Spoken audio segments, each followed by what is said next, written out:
I was reading every book Gloria had written. And Weird. the only reason I was reading them is because I wanted to read them for myself.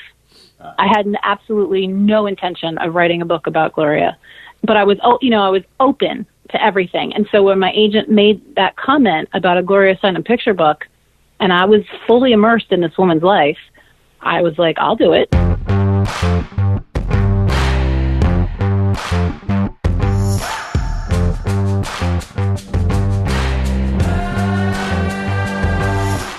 It's the Liars Club Podcast, a weekly conversation filled with insights, tips, and secrets from the myriad of creative people who make stuff up for a living. Stay tuned and you could hear from New York Times bestselling authors, National Book Award finalists, debut novelists, screenwriters, musicians, composers, cartoonists, actors, stand-up comedians, line tamers, and all manner of creators who burn the midnight oil and sometimes their dinner. Whether you're a reader or a fellow writer, join us as we plumb the depths of the creative process for inspiration, semi-plausible stories, and a few laughs. So grab a libation, sit back, and spend some quality time with the creative folks who make stuff up for a living in a lively conversation with the Liars Club. So we got sound. We seem to have sound, which is never something we take for granted here at the Liars Club Podcast. Because most of the time we don't. Yes, exactly right. So once again, looking at the levels, test 2, here we go. So you know what? Here we are once again, ladies and gentlemen, with the Liars Club Oddcast. And we're kicking off here on a nice sort of gray, rainy spring day. Let's start with going around the table. I am John McGoran. Gregory Frost. Mary Jones. And I am Keith Strunk. And we have with us today, we have Jessica M. Rinker. I'm reading it from the book. I know you as Jess Rinker, but it seems like Jessica M. is all right, too. Can we call you Jess? Yes, I really go by Jess. I thought maybe, but I was just, you never know. You authors, you can be a little persnickety, I want to be sure. I just felt like it's to be formal on the book. But I was interested. It's nice to see that, or interesting to see that you. I didn't realize you have a BA in social welfare from Bloomsburg University and an MFA in writing at Vermont. Yep. Freelance writer, author of several award-winning essays, poems, short stories, and now you have this wonderful picture book out called Gloria Takes a Stand, which came out just a couple of weeks ago, or released a couple of weeks ago. Jessica M. Rinker, welcome to the Oddcast. Yeah. It's a pleasure to be here. Lovely. We haven't started yet. Yeah. We'll check in on later. I think it's lovely now. Exactly. We'll see how you feel later on. That might change. It's early days. All right. So right out of the gate, I just want to congratulate you on a book that is lovely. It's beautiful. It's got a nice look and feel to it, and it's a lovely book. I actually bought one for Tilly, for my 5-year-old granddaughter, who just turned 5, actually. And we're going to be giving this book to her this week, once you sign it, once I find you so you can sign it.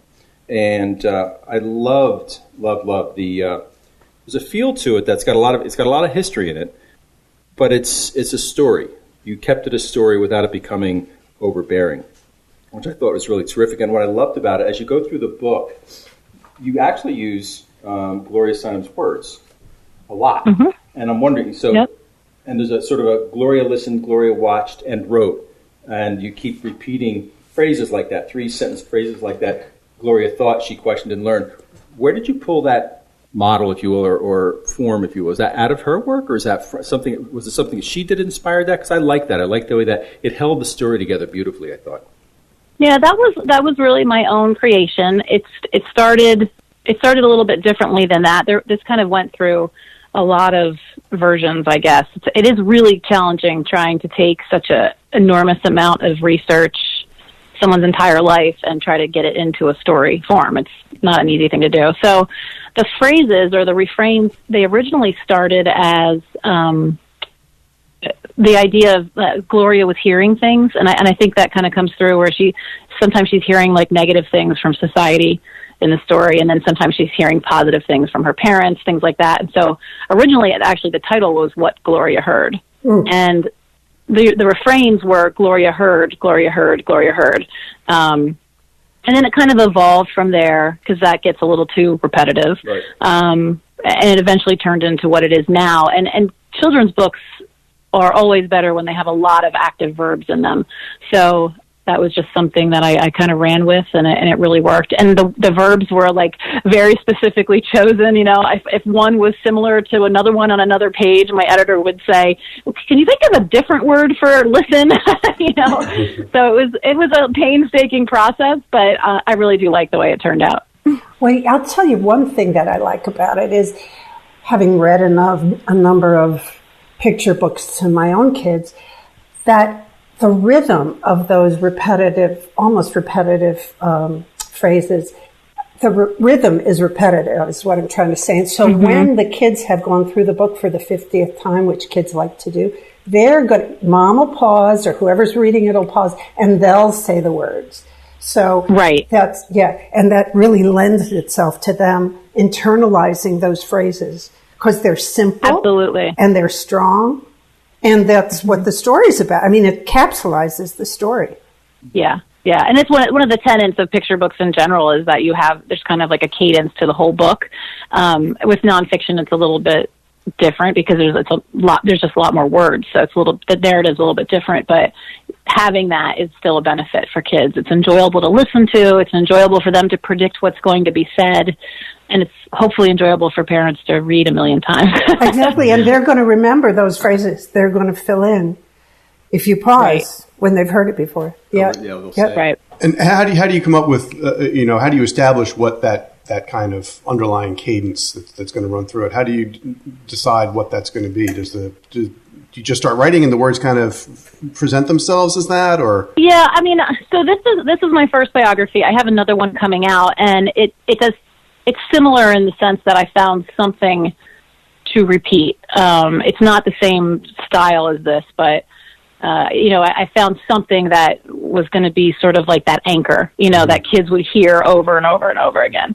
And it kind of just comes out of writing it and writing it and writing it. My process is I tend to once I feel like I've got enough research and I can sense the story arc, I will just kind of sit down and just write out the whole thing as wordy as I want to be, and then know that I'm going to go back and I'm going to kind of sculpt, all of this person's life into a very fine thread.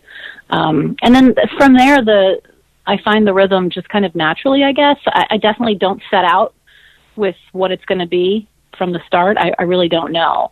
I just start writing it and overwriting it on purpose so I can see what are the patterns that are coming out of the story? What's the theme that's repeating itself? What's what are the verbs that make sense that go with this theme? And it just kind of is this really gradual process for me. I don't know, it might be quicker for other people, but it takes me a while to get there. No, sometimes I think that's a good approach, is overwriting the thing and then going back and cutting away what it turns out is actually excess, but you don't know that going in, so you put everything into it.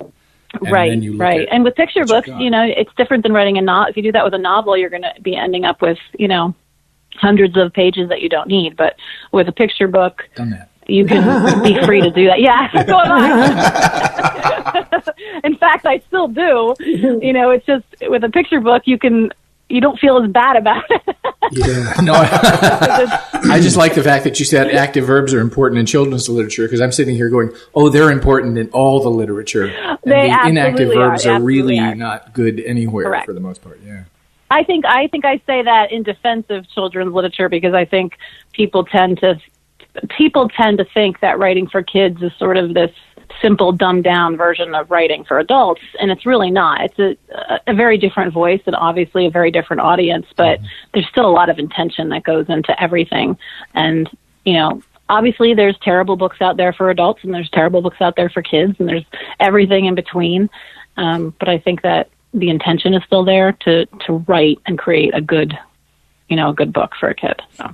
On that vein, because you're talking about the active verbs, I'm thinking to myself, when I read this book, what struck me was I would imagine that the challenge when you're writing a book about a historical figure and a figure that is doing something that's good for the world, as it were, that there's a chance of becoming preachy. And you didn't. So is there, and I will say, I've read a lot of children's books where, people hand you books, say, hey, I wrote this picture book, you want to read it for me, blah, blah, blah. And you do. And very, very often the trap is to create this thing where you're sort of talking down to the child and preaching. And you didn't do that. So are there things that you did to make sure that didn't happen? Yeah, I got my MFA in writing for children. Excellent answer. Oh, you learned craft. Oh, the craft. I learned a little bit of the craft. Yeah. Fine, be that I went to a lot of conferences and listened to a lot of authors who wrote for children. Educated myself essentially. I think when I first started out, like over 10 years ago, but I just kind of naturally fell into that category. I've written for adults as well, although not books. But my voice was very natural, writing for either YA or middle grade or whatever. I never thought I'd be doing picture books. That kind of came out of nowhere for me, but I did. I mean, I've learned how you approach that protagonist. How do you approach that audience? And so I think that a lot of people out there want to write for kids, and they're kind of coming from a mom's point of view or a dad's point of view or a grandma's point of view. They're not really thinking about getting down on the level of a 5-year-old. What is a 5-year-old going to care about Gloria Steinem? Mm-hmm. So I think that's like putting yourself in that perspective is so important, and it's hard. Not everybody can do it. Exactly right. Yeah. I think one of the other things that's challenging about writing picture books is leaving room for the pictures. Exactly. Yeah. And the kind of the narrative white space. How do you? So having written other things before. And then kind of moving into picture books, how did you make that adjustment? How did you learn to accommodate these pictures that you don't see as you're writing? I would say it's still a learning process for me. With nonfiction picture books, it's a little bit more straightforward than fiction picture books. With fiction picture books, you might have 40 words, and the pictures are telling most of the story. With nonfiction, it is a little bit more straightforward, but when I'm working on a project, I still keep in mind that there can be like a lot of subtleties in my language that the illustrator will be able to pick up on and create that part of the story. And so I just kind of think of it visually. I think about it like margin notes. Hey, see what I did there? Take note. I will if I feel like there's something that could be really. If I feel like there's something that'd be really cool that would be represented in art versus me telling it straight out, then I will put an illustrator's note. Mm-hmm. Okay. And I'll say, show blah, blah, blah, blah, blah. If I think that the art would convey it better than my words. But I don't go overboard because the artist needs to have the freedom to do her thing. The editors need to have the freedom to do their thing. It's a very collaborative process, even more so than anything that's just purely text, because you have the editors, you have the art director, you've got, all this design stuff going on in the background. So I just kind of keep that in mind. I don't stick hard and fast to the words. I know that there's a chance the editor might come back and say, hey, what if we take out this sentence? Because we can now we can see that in the art, so we don't really need it anymore. And so it's just kind of keep that in mind as I go. So if you have part of your book going to be put into images as opposed to words, and you say it's collaborative, do you not ever meet with the artist and discuss what the view of the whole book is together? No, you don't. If you're working with a big publisher, you have either zero input or very little input to the illustrations. And that's just something that you kind of give up for the cause, I guess. And so does it ever happen that the visuals do not match with your intent? For me, not yet, but this is my first one. So I haven't gotten the art for my second one yet, so I'm not sure. And I also haven't gotten art for my middle grade book yet, so I don't know. I haven't run into that problem. But I'm with a really good publisher, so I think that going into this, I thought, I trust Bloomsbury. They published Harry Potter. I wasn't terribly worried about them putting together something that I would not like. And, they actually had me involved significantly more than I thought I would ever be asked. Like, they asked me if I had illustrators that I loved, then they sent me all of the names of the people they were thinking about, and then when they brought on Daria, they sent me, her, and so I did have a lot of input. I don't think I would have ever had the final say, but so far it's worked out great. Did they let you look at art by these different people that they were suggesting, so you could kind of get a feel for, I feel like I'd work well with that art, or that wouldn't represent? Yeah, they basically would just send me the names of the illustrators, and then I would go on their websites and see what books they had already done and what their portfolios were and things like that.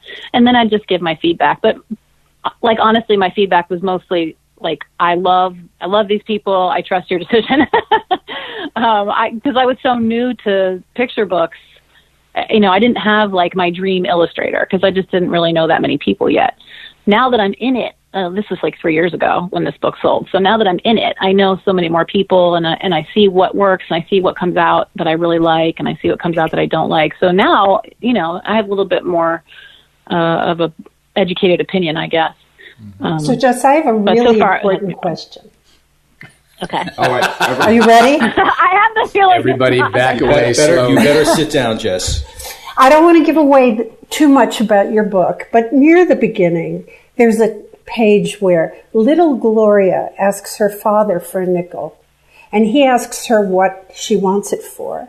And she says, well, you can give it to me or not give it to me as you like, but you can't ask me what it's for. This disturbed me. Because never did we find out why she wanted the nickel. I know, you don't. She doesn't tell anybody why she wanted the nickel. So to this day, nobody knows. Yeah. This is, as far as I know, I mean, maybe when she's spoken to groups, it may have come up, but this is a story that she tells quite a bit. And for Gloria, this story is important, or this moment was important because her dad really valued her and her sister. And even though her dad was not all that involved in her life as she was getting older, the time that he was involved, he valued their spirit, he valued their voices, he valued their opinions. And so she was just raised in this home where they didn't have very much and they had kind of unconventional situations, but her parents really listened to her and really encouraged her. So did she get that's the why nickel? I think that story is really She got the nickel. She did. She got the nickel. Yeah. And but her dad it was like, disturbed me. Your dad was like, you're right. He respected her for having taken that stand, but it disturbed me as a parent that he was enabling her. Mm-hmm. Well, and then at the end of the book, when she asks him for a gun. Yes, right. Exactly. And he totally trusts her. He needs to know what he's investing in. I mean, okay. Anyway. Yeah, I don't know. I mean, considering it was like antique shops and thrift stores, I imagine it was probably like clip-on earrings or something.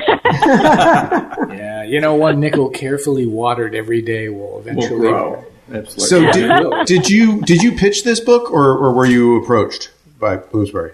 No, we pitched it. So I have an agent, Linda Epstein, and she and I we do a lot of editorial work together before things go out. She's a great agent if you like hands-on stuff, and so she pitched it and Bloomsbury picked it up. And did you interview Gloria Steinem? I tried to. When I emailed her when I first was researching this, I thought, I know the chances are pretty slim that Gloria is going to talk to me, but I figured if you're going to write a book about someone's life who's still alive, at least you give them the courtesy of knowing, Mm-hmm. And so I did email her office, and took a while to get a response, but they eventually emailed me back and said that they weren't going to give me even an email interview, but they wished me luck in my endeavor, and blah blah blah. Yeah, really. Have a nice day. Did that impact how you wrote the book? No. Fine. Oh, sure. I'll just be over here writing your life story, Gloria. Change the title. Gloria takes a stand against me. Yeah, right. Against me, right? Gloria takes a seat. I was not. Or, well, Gloria takes a fall. On the upside, Jess, yes, you published it and you did not get a cease and desist letter, so you're good. So far. Right? Exactly. So far, we're free and clear. Have you got any feedback from her or her people? No. So I actually just emailed the office again earlier this week and told them, I told them the story. I said 3 years ago, I emailed you guys and, you sent me on my merry way, essentially.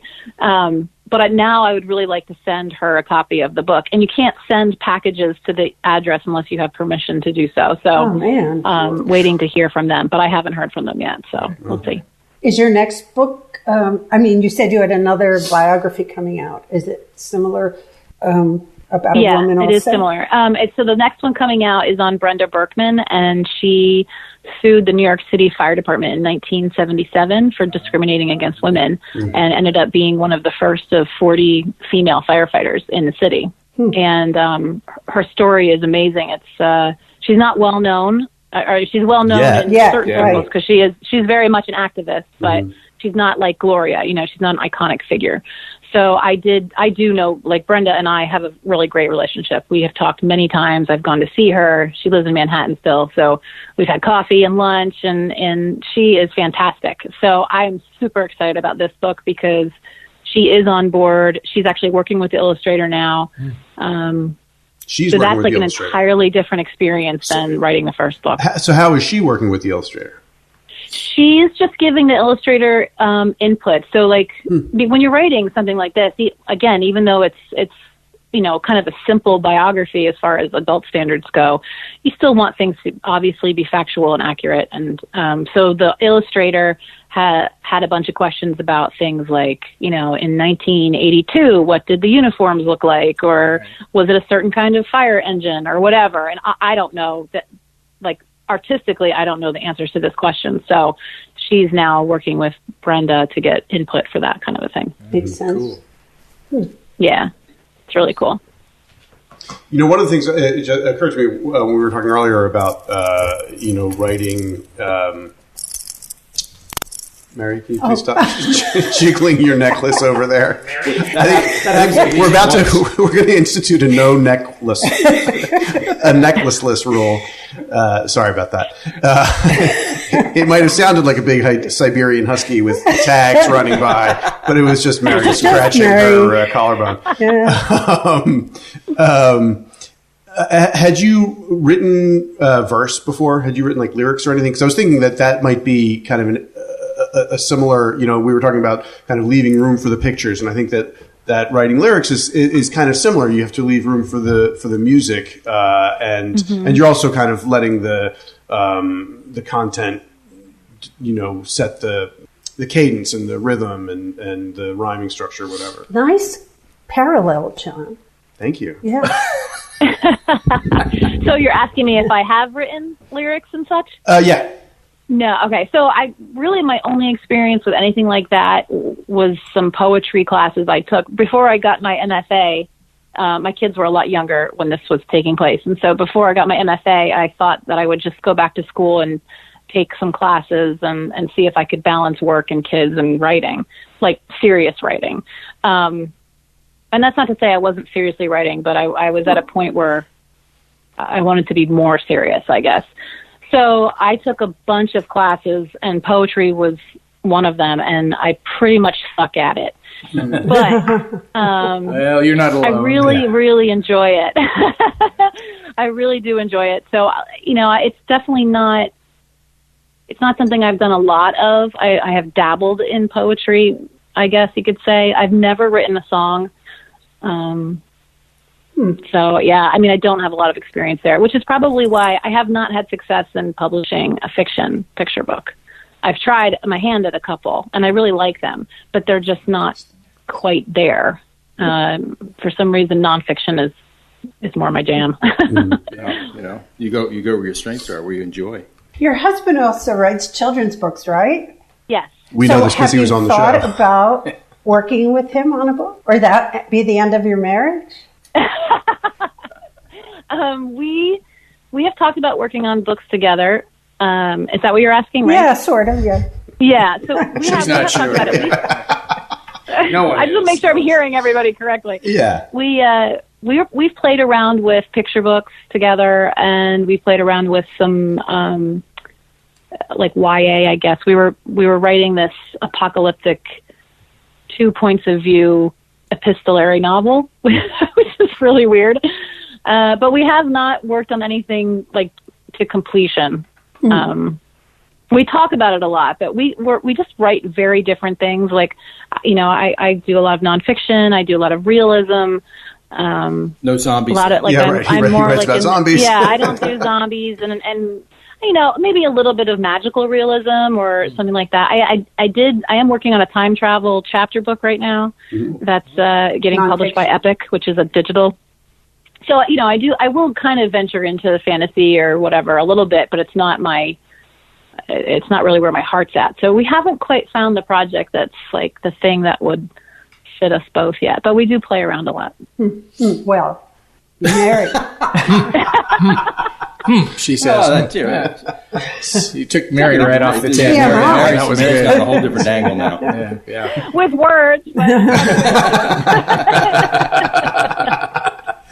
Mary's trying to find out because she may be working with her husband, but he may lock her out of the house, too. It's hard to say. He may have already. Yes, he may have already. We'll see when she leaves here. Why do you think I'm here? Yeah. Sorry. So you have several books in the pipeline, right? I do, yeah. So did you are you just suddenly very prolific, or did you have a backlist and then now your agent's sending them all out, or how did this pretty impressive burst of I am just production? extremely prolific, I guess would be the answer to that. So my first novel went out on submission in 2015 and did not sell. So I wrote another one, and that one also did not sell. And what category was that? Were those? The first one was YA, the second one was middle grade, and the third one was YA. None of them have sold. Huh.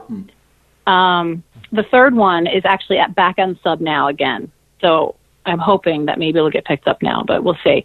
And prior to that, before I had an agent, I think I wrote 4 novels, all YA for those.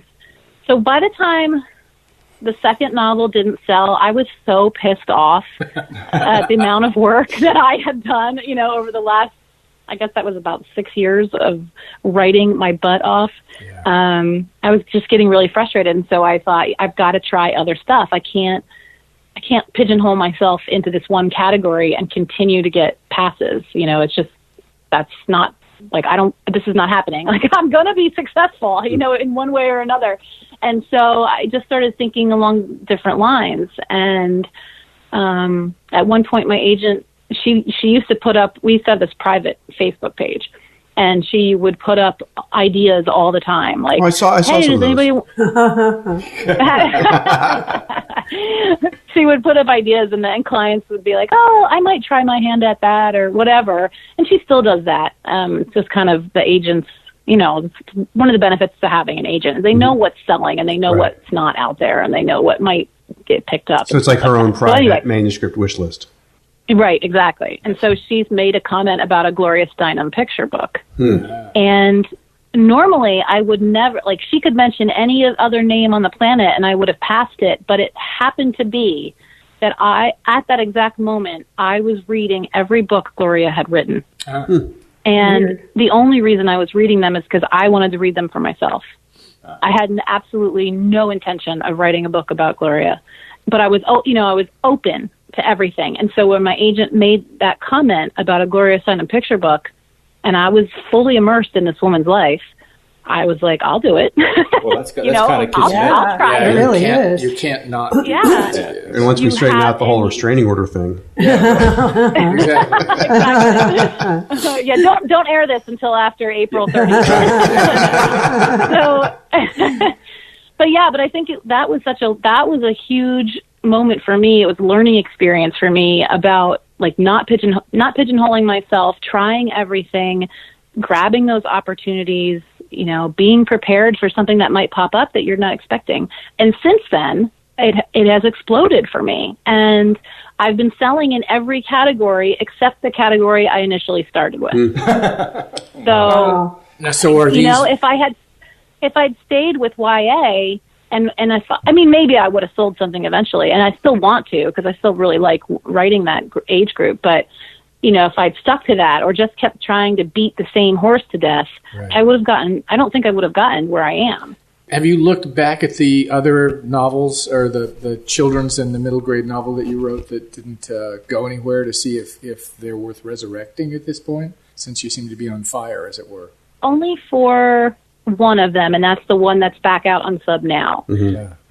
Because the first one, I still really love it, but my heart's just not there anymore. It's from so long ago, and once you move on to a project, it's hard to resurrect it if you're that far away from it. So I don't really have any interest in that very first book. What was that? It's all about teenagers on MySpace, right? On MySpace. Yeah, definitely not publishing that one. Yeah, a little dated, yeah. And then I have one that takes place on 9/11, and that's a middle grade book. And I really like that one, but I don't really know how to fix it. I'm not really sure. I didn't get enough feedback that was consistent for that.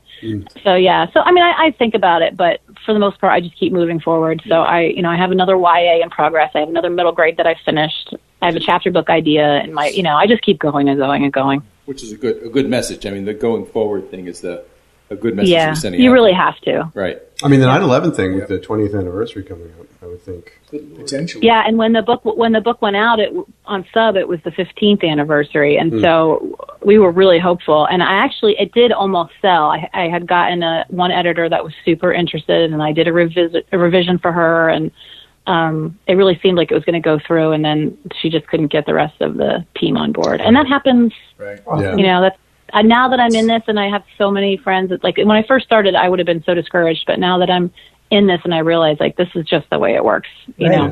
Projects. You might get your agent on board, or you might get one editor on board, but you've got to get everybody on board, and sometimes it just doesn't happen. Yeah, the editor who's on board with you has to go into a room with a bunch of other editors and convince them that this is a good idea. That's how it sells. Right.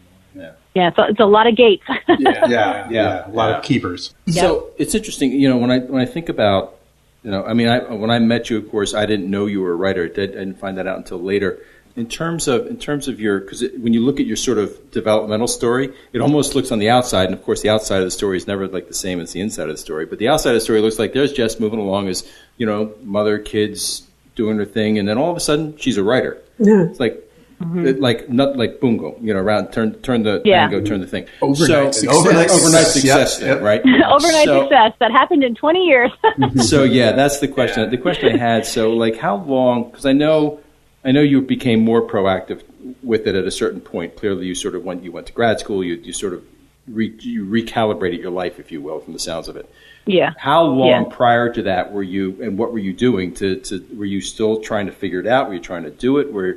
When did you start doing the writing thing? How long ago? Well, in reality, I've been writing since I was a kid. And one of the things that kids, like when I'll be doing school presentations and stuff, and one of the things that the kids always ask is did you know you wanted to be an author when you grew up? And I didn't. I have been writing stories and journaling since I was about 10 years old, pretty much nonstop. I had kind of a dry spell when my kids were really little, but it's been part of my life since I really could write.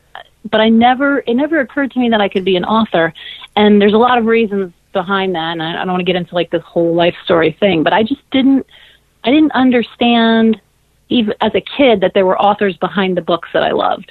And so I didn't know that as a kid. I just never was in my brain space. And it really wasn't until I had my own kids and I started reading them stories, and then Harry Potter came out, and I was like, what's all this buzz about Harry Potter? Who cares? And I picked it up and fell in love with it, and realized at that point that, I've always been writing. I love writing. I would love to try to write a book. Why haven't I tried this yet? And so I did. And that was probably in, it was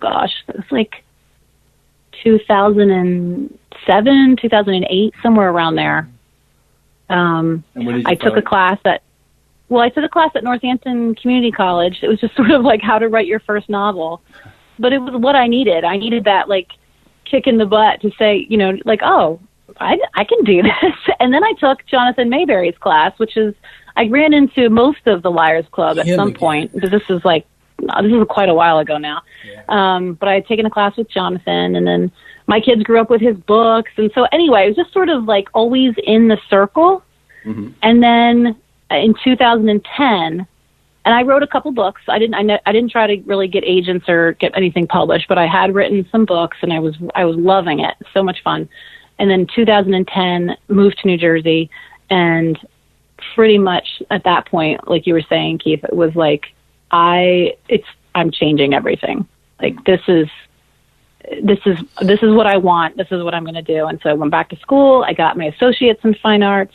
Then I got my master in fine arts. And then the rest, I just was like out of the gate. Yeah. So, I didn't get my agent until 2015. So I've really only been like officially on the scene for the last 3 or 4 years. But I mean, as you all know, it's like a lifetime of writing and experience and choices that kind of back up all of the stuff that brings you to this moment. And all of a sudden, in the last year, it's just been an incredible explosion. Right. So an overnight success that's in 20-year evening. Yeah. Honestly, I feel like a lifetime of work for me, just because of something that's been part of my life for so long. And I just didn't realize that I could make it work for me. I just thought it was something that I did. It just honestly didn't occur to me for a very, very long time that it could be something that was like, this was my life. Yeah. So okay. That's really, and thank you for sharing that with me, with us, I guess, because there's a lot of us that, it's interesting to hear different people's stories in terms of that. We have to move on because, of course, we're getting to the time zone or time limit here. So we're going to move to Two Lies and a Truth, I think, because actually McGauran threw a bottle at me to get my attention. It was empty. It was empty, but unfortunately, it hit nothing bad. It hit my head, so it was fine. So nothing was hurt. So 2 lies and a truth. That's good. So you give us 2 lies and a truth, and we figure out what the truth is, and we'll sure go we from do. there. Sure. Well, sure we do. We're totally, so good at this. Totally We're actually terrible at this. We've been doing it for 2 years. We're still terrible at it. Well, I kept them very short and simple, so it wouldn't be too confusing. Okay. All right, so we're tall and simple. My 2 lies and a truth. So at one point when I was a kid, I had 17 cats. Wow. That's one thing. Okay. After Joe and I are taking a big road trip this summer, and after we complete this road trip, I will have traveled to all 50 states. Oh. And the third item is my middle name is actually Anne. Lies in the face of the letter M, that's for sure. I've watched Sesame Street. I know Anne doesn't start with the letter M. I go cats. You're going cats. So we got a cats. You think the truth is 17 cats? 17 cats. See, I'm guessing it could be 16 number cats. is not Yeah, 17. That's why I'm She thinking could be that's not the smushing case. the Yeah, you're right. That's always the giveaway. Yeah. All right, I'm changing. I'm going states. You're going Again, 50 it's What states. numbers? Yeah. 50, 48? No, that's all or not all. Well, yeah, but Oh, a road trip to Hawaii is a hard thing to drive. I've got to tell you that. But she will have been. But she will have been. So I'm going to go with 50 states. Well, you know what? No, you know what? I'm going to go with your middle name is actually Anne, and that the M is not what it appears to be. So there. Mary? I know. I'm trying to decide. I'm thinking 50 All right, Keith, states. You're thinking 50 states? Keith? Yeah, we got 250 states, One Anne, One Anne. and I'm actually going to run with cats. So there we go. Okay. So one of us That's is... everybody? That's everybody. All right, so the truth is, when I was a kid, I had 17 cats. Oh, yeah. Wow. Oh. You talked me out of I it. talked you out. See that? All right, Jess. That's amazing. Just not all at once, Isn't that right? crazy? That's crazy. Where did you keep them all? In your I had bed? a lot of other animals too. That was just the cats. No. And on another, But no mice. We'll go down through the menagerie some other time. Yeah.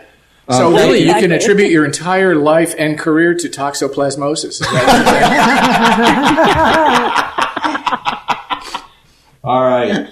So one last quick question: is there anything? I know this book is out as of right now. Gloria Takes a Stand, available everywhere books are sold, and by Jessica M. Rinker. And is there anything else coming out soon, or things are just in the pipeline right now?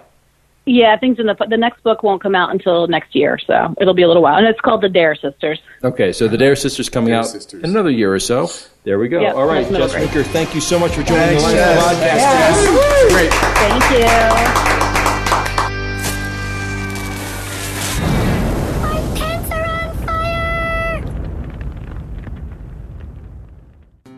you. If you enjoy the Liars Club podcast and the other fine shows on Project Entertainment Network, check out the cool stuff for sale at the Project Entertainment Network store, or consider supporting Project Entertainment Network on Patreon.com. And as always, many thanks for your continued support. There Shall Come a podcast like no other. Defenders Dialogue. Marvel Comics' original superhero non-team convenes once again. Comic book writers and authors Brian Keene and Christopher Golden take us back to the 70s and 80s as they discuss Marvel's most dynamic collection of superheroes. Defenders Dialogue with Brian Keene and Christopher Golden. Tuesdays exclusively on Project Entertainment Network. This has been an exclusive presentation of the Project Entertainment Network.